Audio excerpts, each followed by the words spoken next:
Hello, everyone, and welcome to another episode of Full Spectrum Cannabis. There it is. We've got Lance and Calandra today, and their special guest, Mitch Chargo. So go ahead, take it away, you three.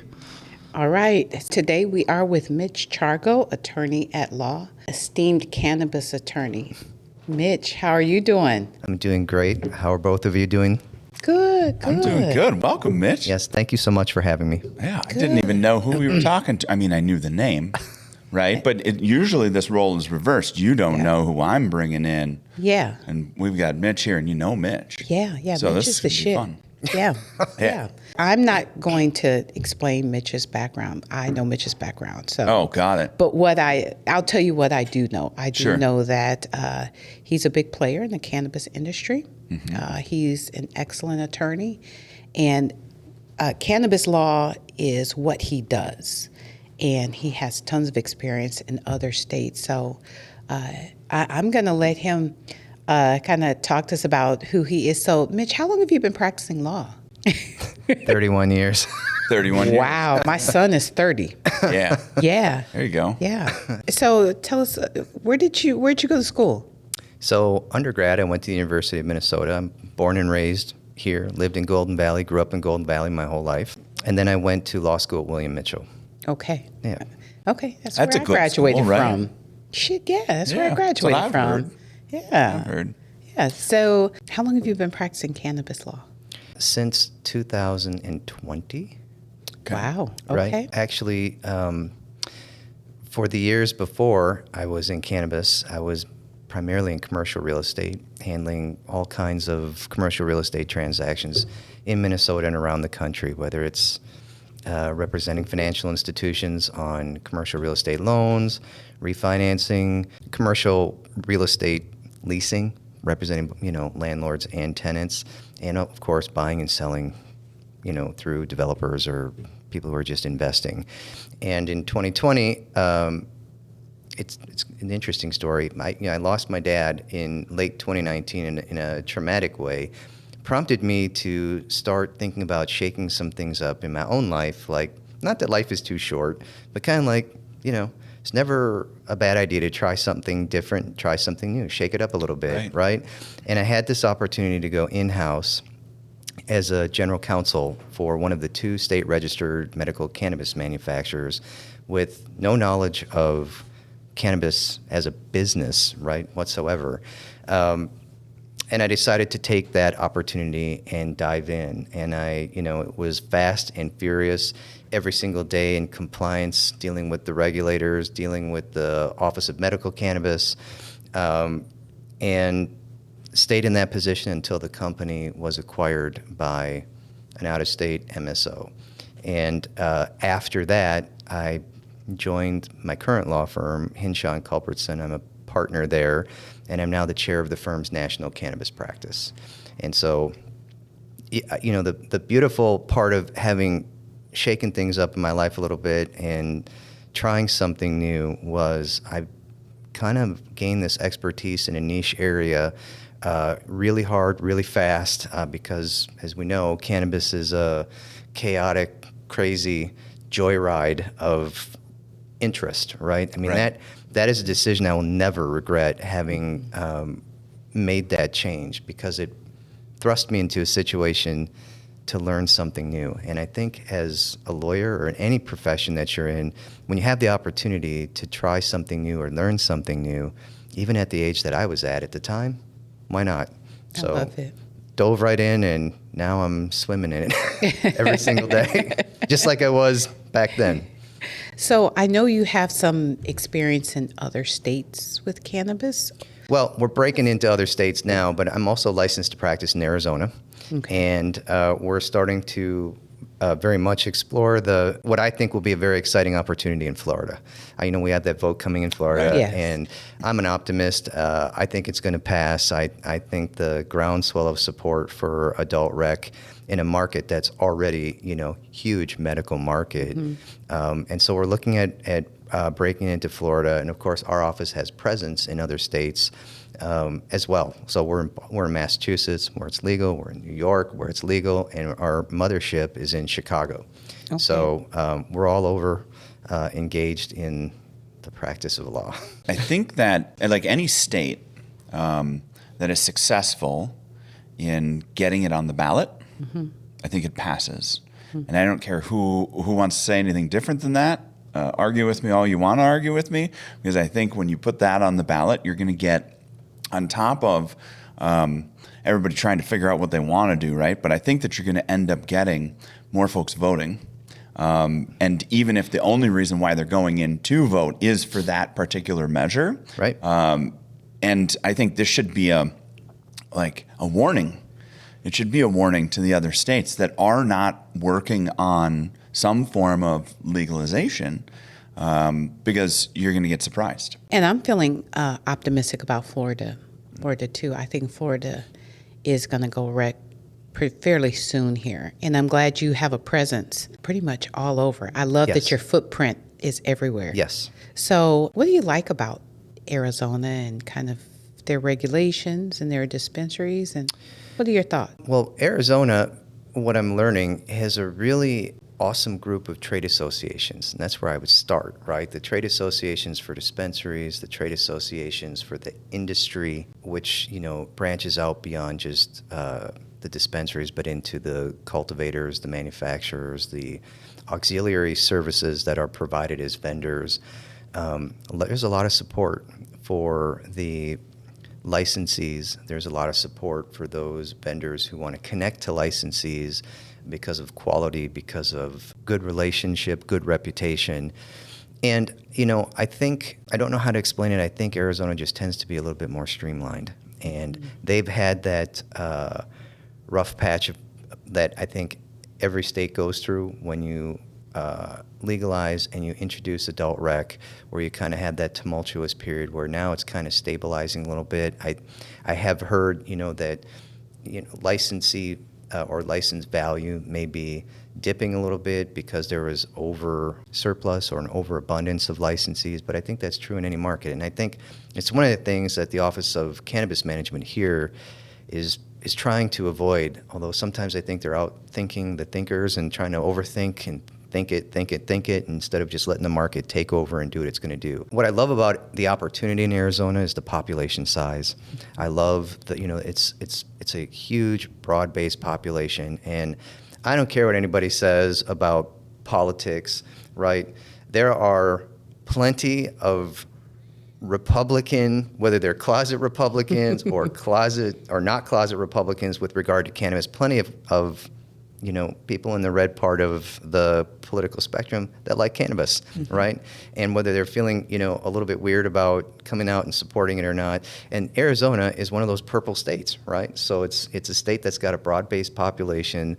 There's money to spend in that state, and it's an enormous geographical layout. So you have opportunity for all kinds of different landscapes within which to introduce and launch your cannabis business, whether you're coming in as an established business owner or you're starting up as a mom and pop shop. I love that. Yeah. I love Arizona. We're actually going to a jazz fest there in October. Where? It's going to be in Phoenix, specifically in the Glendale area, Yeah, it's great. like a Glendale complex. But it's a 3-day jazz festival, and we've already got our tickets. It's going to be huge. And, there's going to be a lot of 40, 50, 60, 70-year-old smokers. Okay. While they're listening to smooth jazz music. Just chilling out. Just chilling out, sitting outside. And, it's not one of those things where you bring your lawn chair, you stand around. At our age, we need an assigned seat. So. Oh, agreed. Yeah. Right. Yeah. I don't I'm go not to a- concerts I'm not without a going- seat. Is it Yeah, we're not- appropriate to put in a plug for a dispensary there? No, I think it is. Yeah. Serious. I mean, Why not? We want to know the good spots. I mean, I'll tell you what. I went into a dispensary there called Sunday Goods, right? Let me tell you, that is my favorite dispensary. love I it. love it. They were like, I love it. Their bud tenders there were spot on. Their Yes. display was spot on. I thought the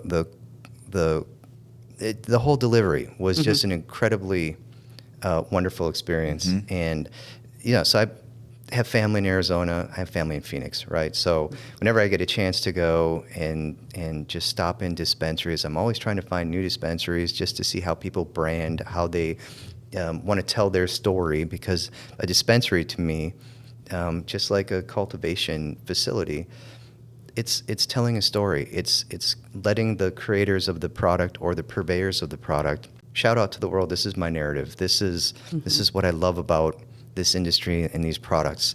And I felt like Sunday Goods was just this great expression of, like, you're not walking into a large Costco-oriented kind of dispensary where it's like, pre-roll, aisle 9, right? Right. It's like, it's more like you're walking in there and these people were friendly. They knew everything about everything and just the layout of everything, all the way down to the little Ziploc pouch when you walked out. I was like, this is great. I'm coming back here every time. Yeah. You walk in. I could tell you, Sunday Goods is my favorite.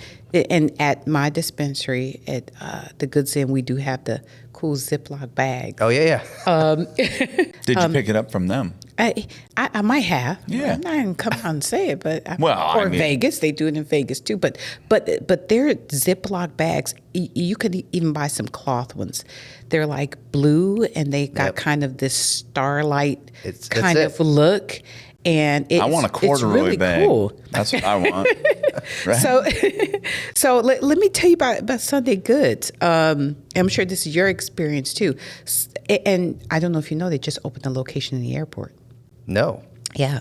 So they have one larger building, which is just absolutely beautiful. But you go in and you can get coffee right there. Then you can get your coffee and you kind of walk around. That's kind of the larger one. But there's a smaller one right near Biltmore, kind of the Arizona Biltmore area. And like you just kind of pull in and, it's really small and quaint, but the people are really, really nice. But that's pretty much the only one that I go to. They have some great sales. You go to their website, they always have really good specials. Last time I was there, in April, they had cartridges for $10. Oh, yeah. Yeah. Scares the shit out of me. Not me. Yeah, I know. Well, that's okay too, but I'm not buying $6 gummies. You know what I'm saying? I'm not buying $3 ones. They have one. Did you say by the strip joint? By the strip joint. How the hell you know it's by the strip joint? That's how you remember. The driver. Usually it's the color of the lights of the building. That's usually what tells you it's a strip joint. I don't want to know how you know either, Lance. The lights. My wife is watching this. I'm sorry. I didn't go into the strip joint. But I know that the driver, we have our audience laughing too. I don't wonder if we're talking about the same one. The one that I went to is off of, was like a little bit north Phoenix. And it was a smaller one. Parking was kind of a challenge. But yes, we're talking about the same one. That one was my favorite. Yeah. Right? So, but I kind of got to like pull in on the curve right there. Yeah. Right. It is by the strip club. I was just fucking with you. Well, the other one was by the strip club, right? I was down in that part of town, and the driver pulled in. I'm like, yeah, this isn't a dispensary. It's like, he says, oh, it's over there. It's right next to it, right? Yeah. Got it. So that's how I remembered the because there's like a little gas station right there too. I know what you're talking about. So for those that are there, many dispensaries, and then for those that are going to go there, now you know. Now you know. This is beautiful. Okay, so Arizona. Now, what state are we going to fly to? Right. I think we should go to Boston. There's another lawyer there he opened a dispensary in Boston, and I think we can get some really good lobster rolls and interview him. So I think it's a fantastic idea. We're just about we're coming into sponsorship dollars like Sunday. Yeah. Sunday, is it Sunday Goods? Sunday Goods. Okay, so Sunday Goods doesn't know it yet, but they got a pitch coming their way. Right? Like we start we start bringing some stuff up, and producer Sam's going to be like, maybe they want to talk about some things, or just support us because we're talking about them. Yeah, I agree. So Mitch, you currently accept clients, right? Yes. So tell us kind of what clients your firm accepts, and how do folks get to you? So tell us. Okay. Well, thank you for asking. So we are a full service law firm. So AmLaw, I think AmLaw 200 firm. We have over 520 lawyers, I think, if not more, across the country. And our office here in Minneapolis is also multifaceted, right? So we have litigators and we have a corporate group. And I'm part of the corporate group and the cannabis group. So we're working with clients that, whether they're already established in Minnesota, that's the low potency hemp-derived manufacturers and retailers, and we're working with licensees. So I helped, several social equity applicants trying to obtain their license pre-approval for the early first mover process that's going on right now. And obviously, we're looking to work with established cannabis businesses and do work with established cannabis businesses in other markets. So we're looking I want to work with clients that are passionate about their business, but have a real business belief and bend to how they want to project their narrative and brand out into the world. Because, I think what I love about the industry is the passion.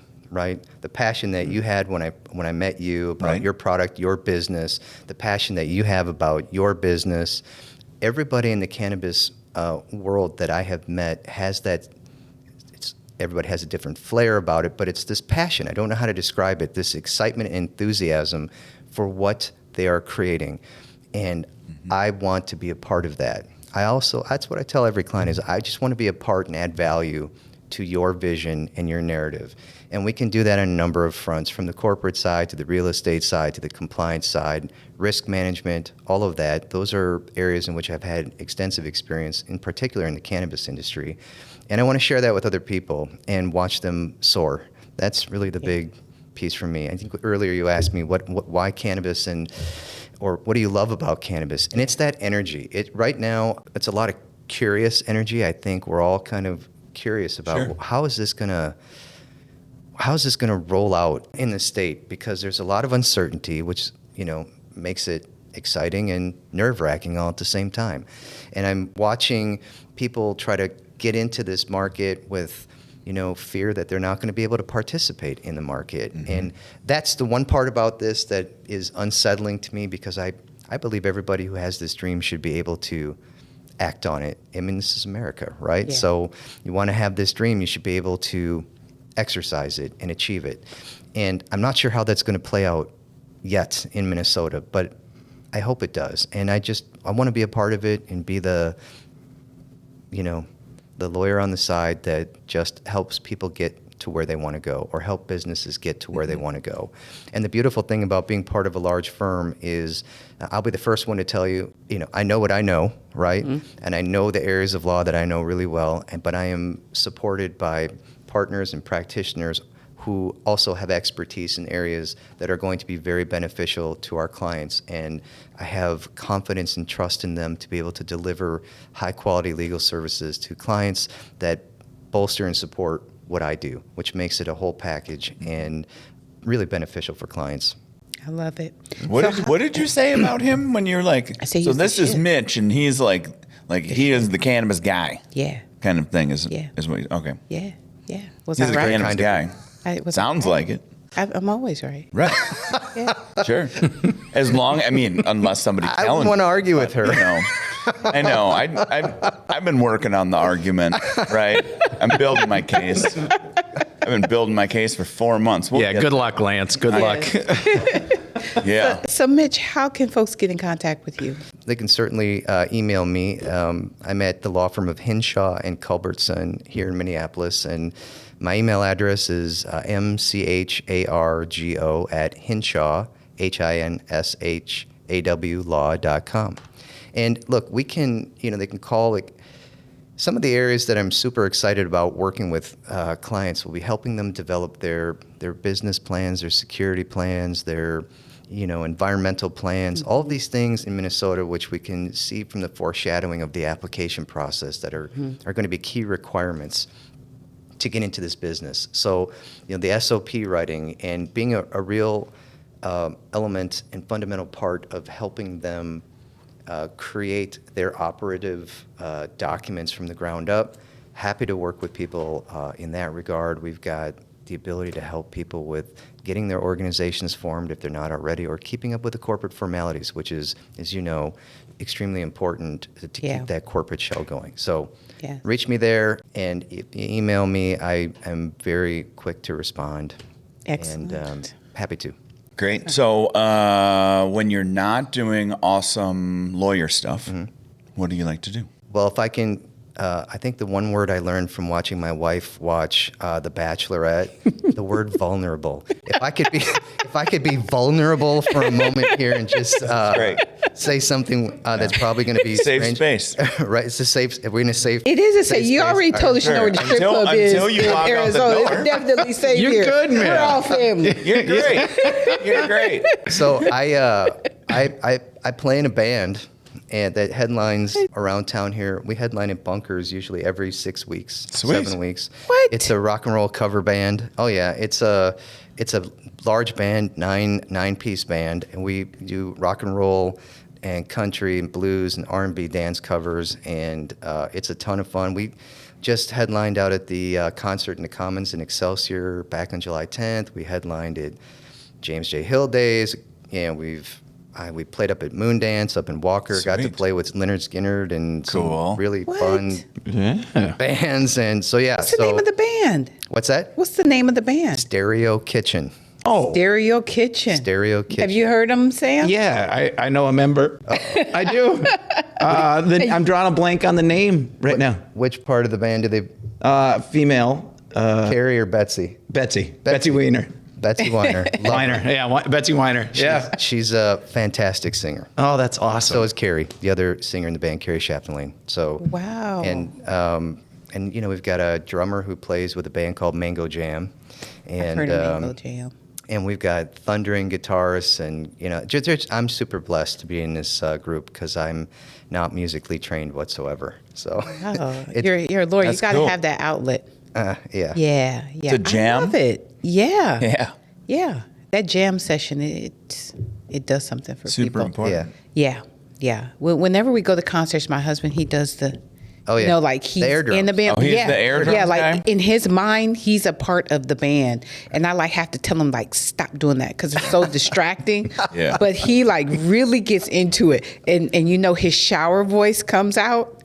Is You that know the shower high voice, right? Yeah, Right. yeah. And I'm like, At least it's the drums, right? Because I'm a horns guy, and that looks Oh, really no. fucking weird. Oh yeah. Yeah. Well, listen, if there was an air guitar competition, I think I would enter it. I think I would pit myself against anybody with the air guitar because I don't play an instrument. I'm the singer in the band. Sweet. And I'm so I air guitar up on the stage all the time. In fact, I use my microphone stand as the prop, and I'm running around Yeah. pretending I can play That's bass. what it's for. I absolutely love it. Running up the bass with my fingers, and then doing all this stuff Mm-hmm. when I'm rocking out. It's a great release. It's a tremendous amount of fun, and it's a creative side. Even though we're doing cover tunes, we always try to mix it up a little bit, change it, songs up a little bit. And the one thing about music, much like cannabis, it tends to bring joy to a lot of people. Yeah. And it's a uniter of people, and I don't care who people are in challenging times and different political spectrums, different business spectrums, different friendship spectrums. Music just tends to bring people together.